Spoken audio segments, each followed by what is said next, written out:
Hi guys, I hope you're well. I'm gonna make sure, yep, we're recording. Good. I don't know why that doesn't show up well anymore.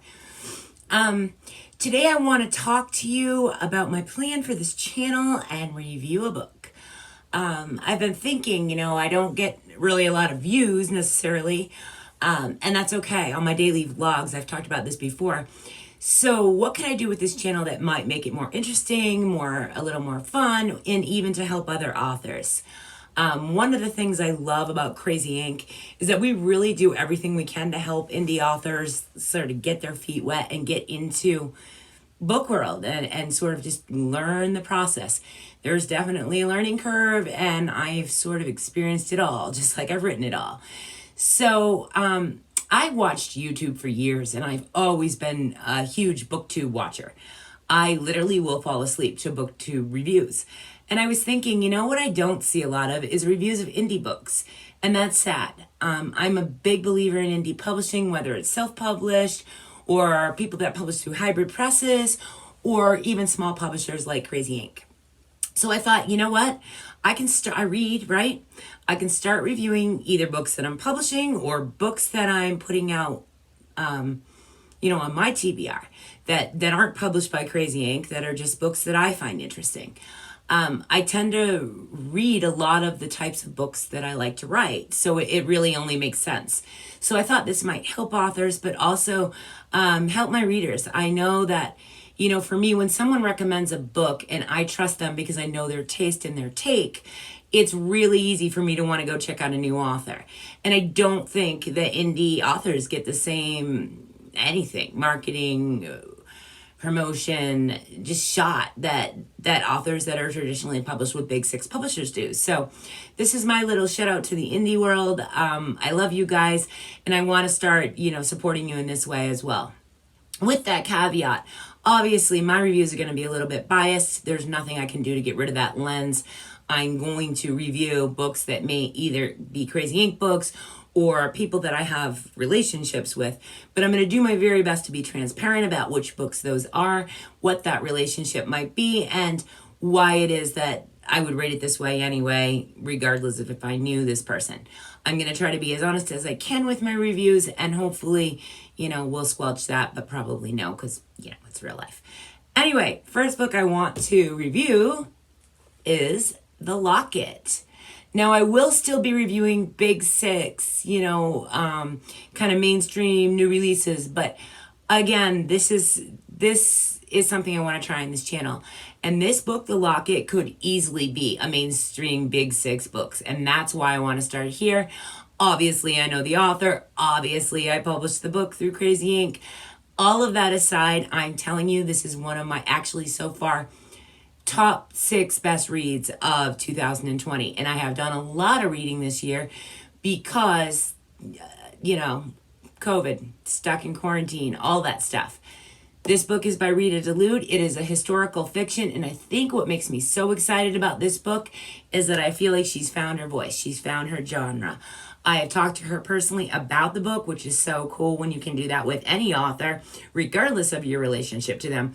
And I know that she struggled thinking that she loved the research, which is great, and you can see that in the book. But she struggled with making it not feel like a, nonfiction textbook. And what's funny to me is I got no sense of that at all. When I read this book, these characters were alive for me. I cared about them. I was super invested. It's just a fantastic book. The subtag, the title is The Locket. The subtag is Will Their Love and Locket Survive? Good luck to me. But basically a concentration camp. I can't pronounce it, and I'm not even going to attempt it because I'll look like an idiot. When Vanessa and Simon meet and fall in love in the Warsaw Ghetto, eventually, like many others, they are shipped to to work or die. He promises that no matter what happens, he will love her forever, and they'll be together at the moment of their deaths. Will their love and the precious locket he's given her as a promised keepsake survive in what's in store for them? Only time will tell. So, if you guys like that movie, The Notebook, this book is for you. This book takes these two characters, Vanessa and Simon, and it it travels with them through Germany and through Jewish people going to concentration camps and the deaths of their family members and what needs to happen to survive. I'm going to try to do this review without spoiler alerts, but I can tell you it is a heck of a ride.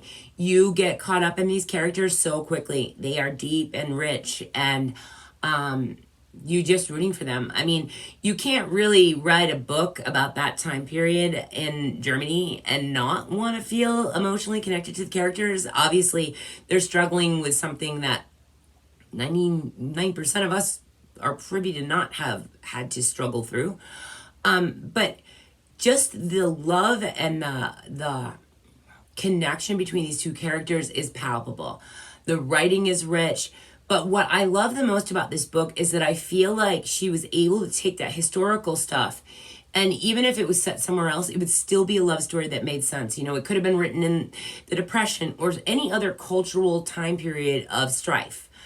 This, though, you know, the stakes are higher. She's up the ante because you're dealing with concentration camps, and these characters lose their families and maybe each other throughout the story.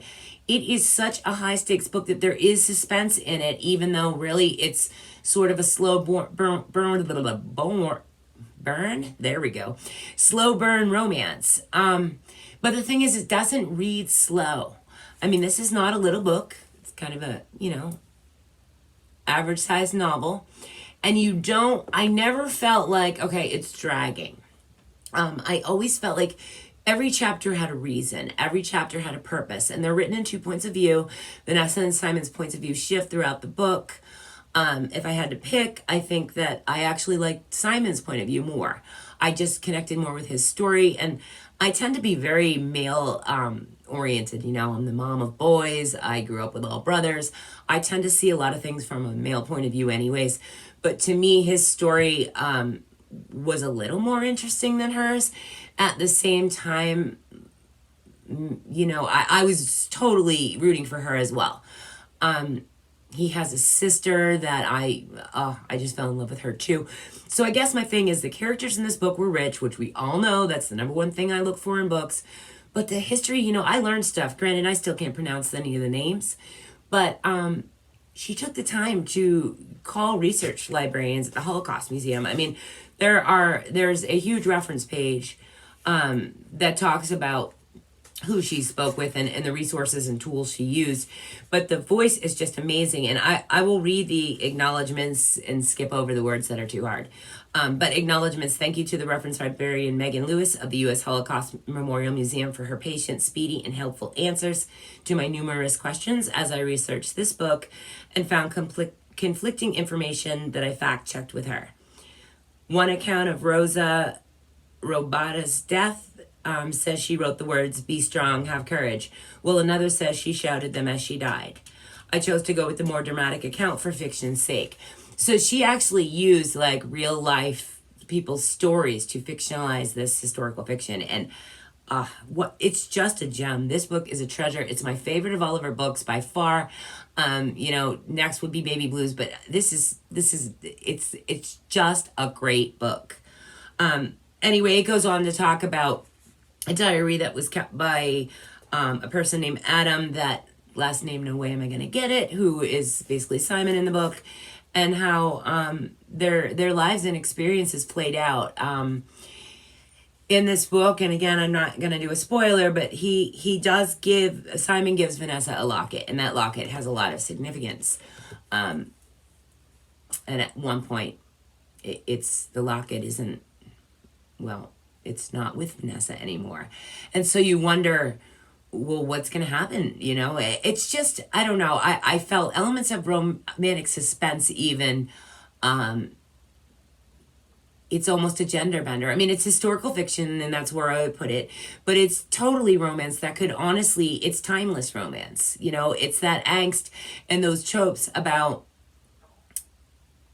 love, true love, desperately trying to get to a happy ending, but all these things that are getting in the way. And in this case, it was, you know, cultural things and what was happening in the world. I cannot say enough. If you guys are into World War II history, you need to read this book. If you're not and you don't know a lot about it, which is where I was, read this book. It's a gentle way to get sort of a history lesson, and it won't feel like a history lesson. You probably still won't be able to pronounce that stuff like I can, but you know what? The book is great. It's easy to read. It's not, the language is clear and concise, and it's not overly flowery. You know, one reason I have issues with romances is that I feel like sometimes the language and the style is just too wordy for me. I'm very get to the point, you know. I'm not a real patient reader. You don't need a lot of patience for this. It's just an enjoyable read. I am so proud of her. I just love this book, and I felt like what a great place to start. You guys want to read it. It's called The Locket by Rita Delude. Gorgeous cover, if I do say so myself. Just a fantastic read. I will actually reread this book. And it's funny because my father wants this made into a movie. Well, I got to back that up. Honestly, this could be a movie. This book is just talent. And I hope, honestly, I would literally say, you know what? Just write historical fiction. This is your voice. This is your genre. This is where you need to be. This book was rich and I don't have enough great things to say. 5 stars, hands down. If I could give it 6, I would. I don't care if it sounds biased. It is what it is. You'll see. I'll give other books not 5 stars. You'll see. I can be not biased, yet constructive. This book is amazing. Awesome job. I hope you guys enjoyed this. I hope you guys give it a chance. And, you know, maybe this whole indie review thing will help some of you. Have a great day, guys. Until next time. Peace, love, books and crazy.